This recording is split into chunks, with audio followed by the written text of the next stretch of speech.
Nick put the board up on the chair, gave it a slap, and said, "Let's make you a man." My hair fell to the floor as the men talked about the Reds game from the night before. When it was time for my bangs, with a slow, careful patience, he studied my hairline to make sure it was absolutely straight, and those cold, sharp scissors touched my head for one final snip, and, "Hey, Nick, what was that score again?" 5-1. Sox, Nick said as he turned his head, and snip, snip, snip came my crooked bangs. "All set," Nick said with great satisfaction as he pulled the sheet away. Crooked bangs showing I was once a boy, we stepped out of the barber shop and heard a bicycle bell. Edna Hunt pulled up and stopped in front of us. Edna was one of the more colorful local characters in Devonside. Built solid as a brick shithouse, she worked for the local chicken farmer and did odd jobs that no one else would do. She didn't drive, but rode her bicycle everywhere. She always wore blue Carhartt overalls, and Edna never bathed. She had a horrible speech impediment, and it was really hard to understand her. I never knew the real reason why Edna couldn't speak properly. Some kids said it was from cancer and she had to have her tongue removed. Other kids said she was born with no tongue. There was even the story that when she was younger, she wrecked her bike, flipped over the handlebars, and bit her tongue off when her chin hit the ground. But Edna had a heart of gold, and any kid caught making fun of her usually got a tongue lashing and whooping. Be respectful. Did I mention that Edna loved to hug people and kiss them on the cheek, especially kids? There was not a mean bone in that woman's body, but we kids couldn't stand hugging her.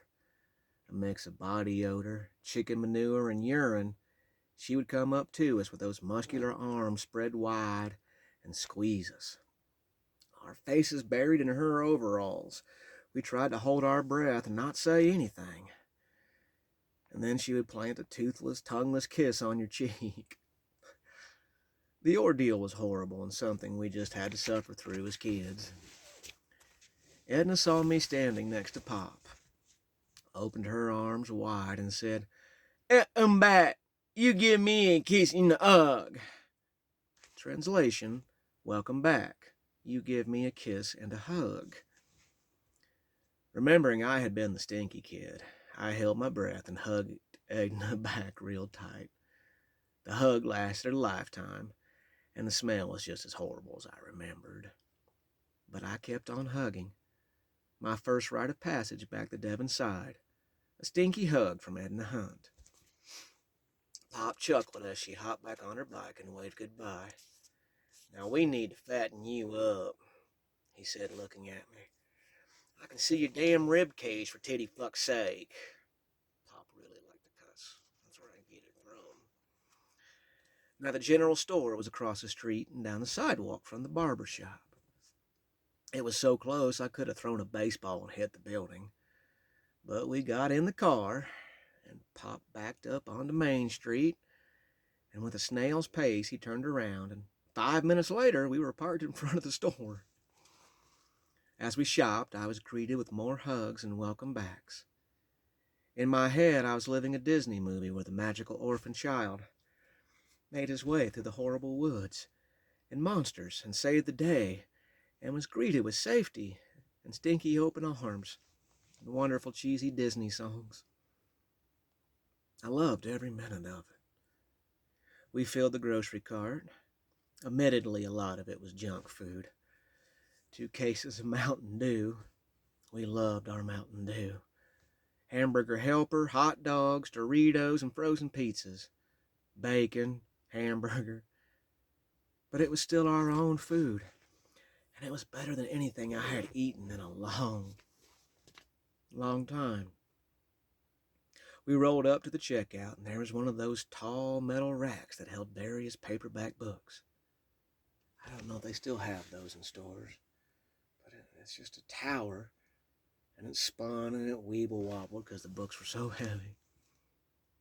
God, I love those book racks. I still love those book racks. Grab what you want, Yard Ape, Pop said. Pop said Yard Ape, and I know where it comes from, and I don't say it anymore, but it is in the book, and that's why I'm saying it. I'm sure I'll catch some heat for some of the other racial slurs. Somebody reads them out of context. Grab what you want, Yard Ape, Pop said. I didn't hesitate, but filled my arms with Stephen King, Salem's Lot, Christine, and Cujo. Although in this book I wrote Cuzco. Drunk. I enjoyed reading about monsters that could be defeated. It helped me try to defeat my own. There was one counter in the store, and it was ruled by a wonderful woman who always smiled and had the biggest dimples I would ever see. Donna. Donna had worked at the store most of her life. She had been there for so long she actually came with the store. She was currently on her third round of owners, and in the contract it said that if they choose to sell the store, the new owners must agree to have Donna in the lease. Donna knew everything about everyone, and nothing got past her. "We got a reader, huh?" she asked, looking at the books in my arms. "Oh," I said, realizing something very important. Pop, may I get some pens and tablets? I don't have anything to write in." Donna raised her eyebrows and whistled. "A reader and a writer. I tell you what." She bent down under the counter and came out with a giant stack of tablets, pencils, and pens. "These came from Judy Barker's factory.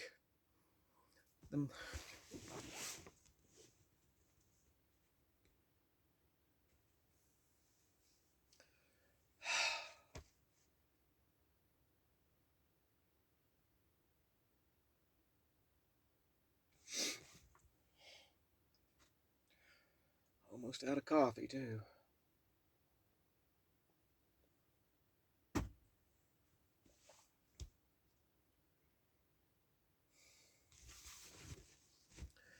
"These came from Judy Barker's factory. The machine messed up the printing on these, and she can't sell them. She held them over the counter to me.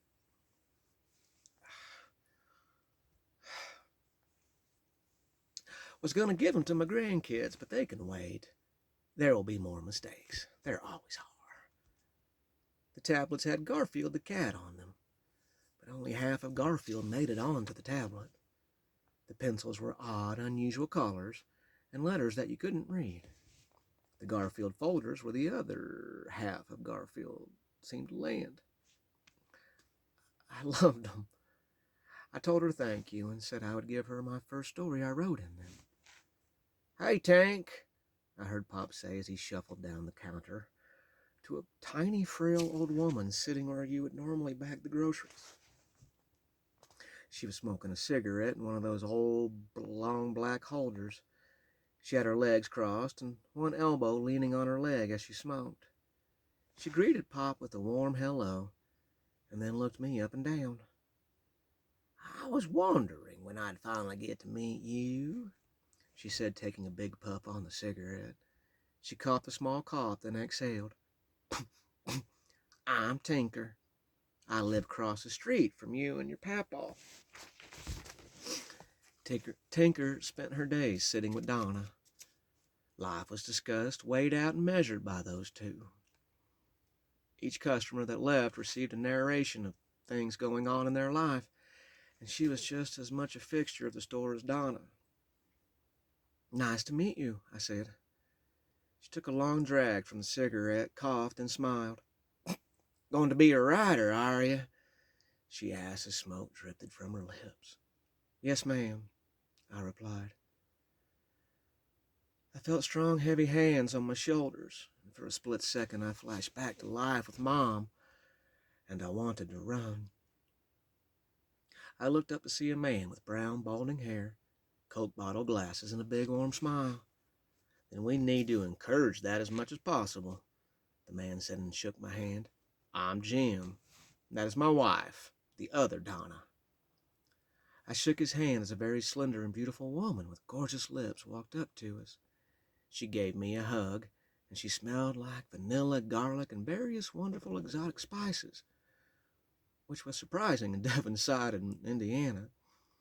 And as she pulled away from the hug, she was laughing, and I was pretty sure it was because I was sniffing her. "Jim," she said, standing and seeing my stack of books, "you know writers have to be readers as well." "Yes, they do," Jim said as he reached over and grabbed the books and put them in the bag. "No charge. A gift from me, Donna, and the other Donna." I was so overwhelmed with happiness that I think I started crying as I said thank you. I had just entered the exact opposite of what I just left, and it was wonderful to feel like a kid again. I sat around the house and watched cartoons, ate tons of junk food, laughed with Pop and Robin, and rode Robin's old bike around Devon's side until my legs fell off. Then I put them back on, and I rode some more. The town was so small that I had the freedom to go anywhere and everywhere. If I hit a cornfield, I knew to turn around. I was Beaver Cleaver riding everywhere and waving at all the townsfolk as they said hello and welcome back. That month before school began is still one of the best memories I have. I felt safe. I felt normal. I felt like a kid growing up in a small Midwest town where everyone knew everyone and very little change occurred. And after what I had just went through, I welcomed that calm. I felt the tip of Pop's cane nudge me awake and his familiar good morning call of, "Put your boner away, yard ape." But it was replaced with, "We're going to church." Okay, this is new. What very little I could remember of Pop before we left was he was not a religious man. You spend 4 days in a foxhole with your body parts on you, and you tend to not believe in God anymore.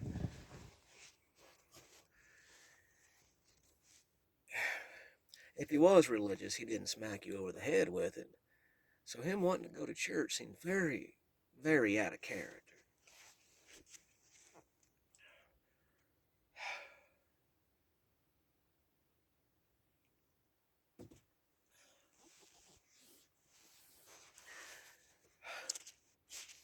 I crawled out of bed and met Pop downstairs. In one of the corners of the living room, it took up both sides, was a metal shelf 3 feet high and 4 feet wide. It rattled every time you walked through the living room and was full of different cologne bottles. There had to be over 50 different types of bottles with supposedly different types of good-smelling colognes. Let me tell you right now, there were 2 types of smells. Horrible, overpowering, nose-burning sensation that a woman puts on, and horrible, overpowering, nose-burning sensation that a man puts on. And that was it. But it wasn't the cologne that made the bottle so cool. It was the bottle. There were race cars, battleships, pirate ships, planes, even an Eiffel Tower. There was every bottle imaginable, and as long as you didn't spin the cap off and smell what was inside, they were great toys. Pop loved the colognes for the colognes, and there he stood in his Sunday best trying to figure out which bottle to use.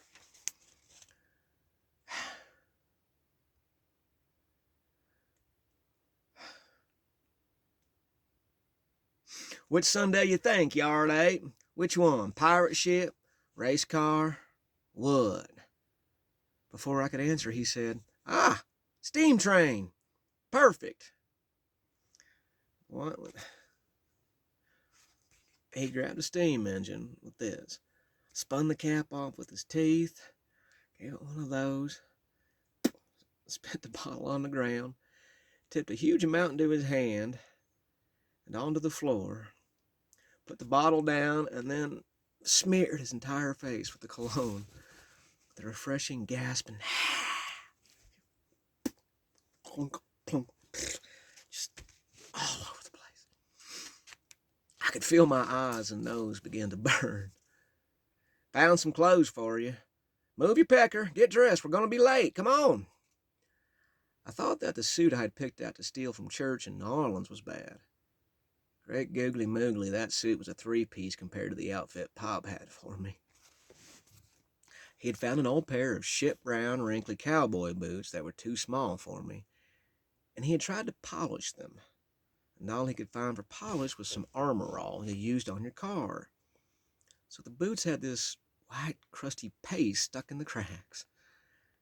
He had bright polyester checkered pants that all the country singers at that time wore, and a bright green button-up shirt with a collar so big it would stretch my neck. I didn't have the heart to tell him how embarrassing this was going to be, so I put the clown suit on. He looked me up and down, and then with that pop snort giggle laugh, he reached into his tie drawer and pulled out what looked like a normal black clip-on tie. As I clipped it on, he told me to flip it open. I did. There was a naked woman sitting on a pool table holding a pool cue in a very questionable way.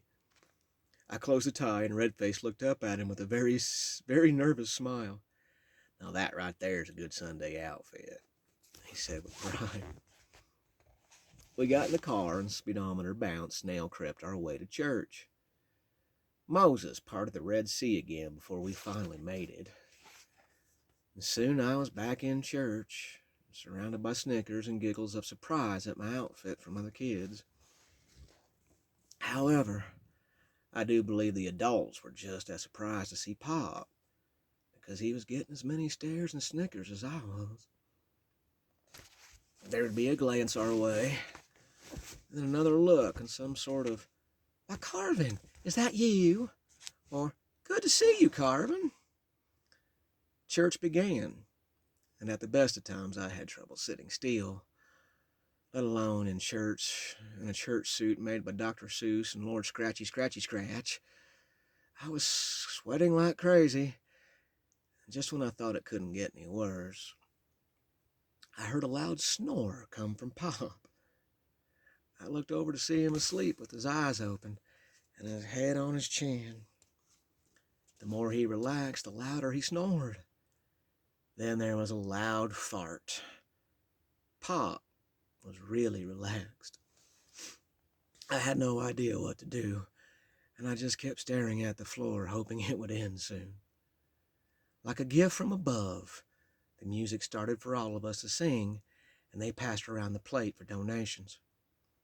When it came to be our turn, I grabbed the plate and tried to elbow Pop gently in the ribs to wake him up. "Pop!" I whispered with a nudge. Where's that fucking water? Oh shit, I'm out of water too. I gotta go up front. Fuck! I do not want to fucking walk up front again. Fuck! I swear this place is trying to fucking break me. God damn it! Man, the bugs are gonna fucking eat me alive when I go. Fuck!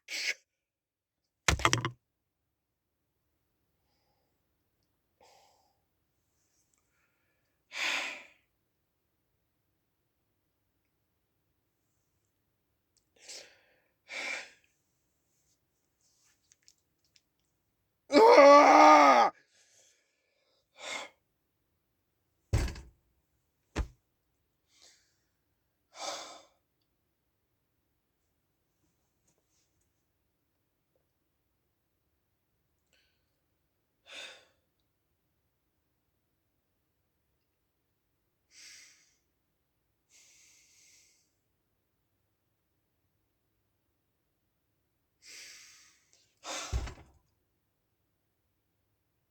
The fuck off me!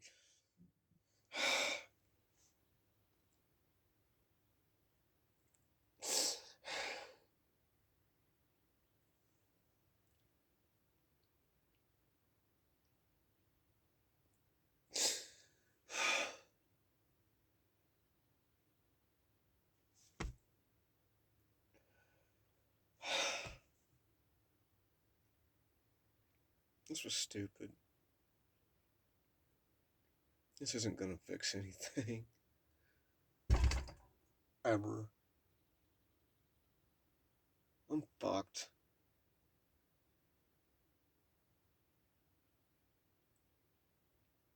I'm fucked.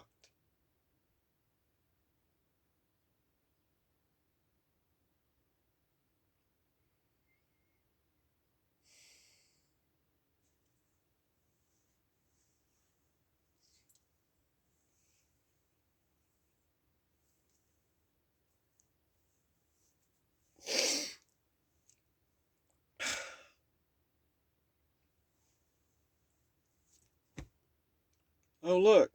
More no-see-ums and mosquitoes. Thank God. I missed you guys. You hadn't eaten me alive for like half an hour or so. So thank God you're fucking here again.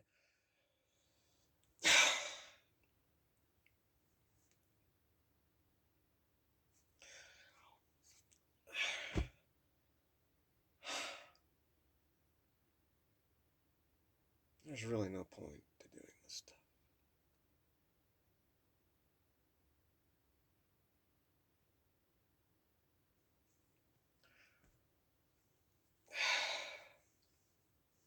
Just finish the fucking book. It doesn't fucking matter anymore. Just finish the fucking book. Get this fucking shit done.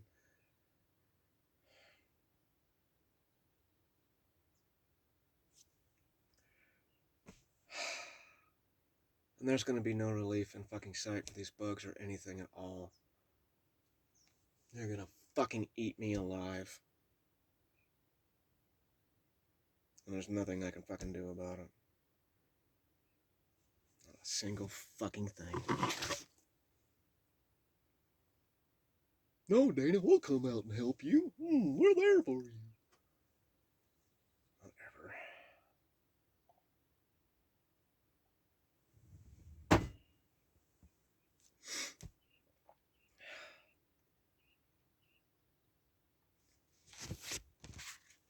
Nobody's there for you. Only you can fix you. Like a gift from above, the music started for all of us to sing, and they passed around the plate for donations. When it came to be our turn,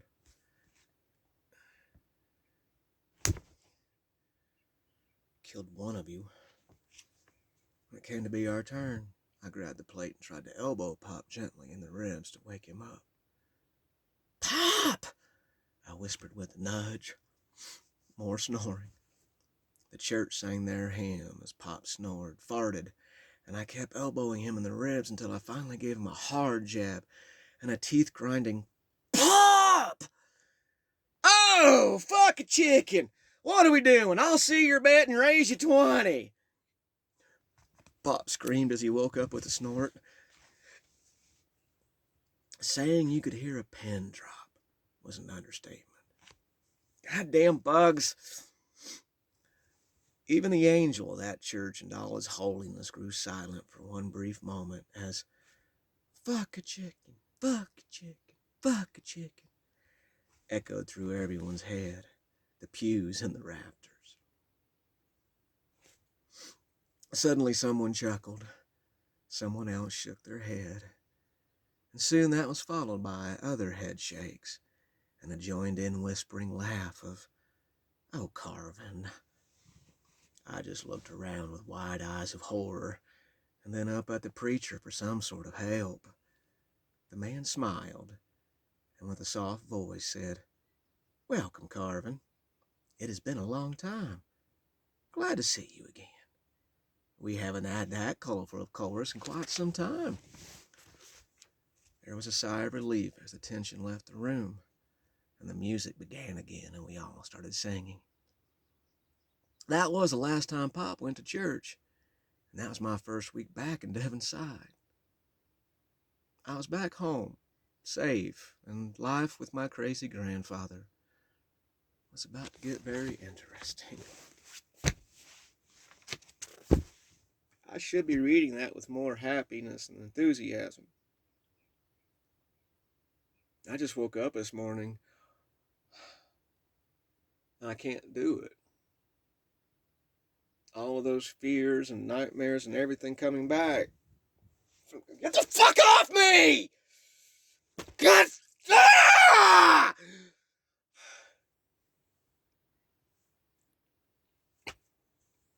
This is why I drank heavily. I can't fucking do this. It would have been easier just to fucking drink myself to death than to fucking go through this again.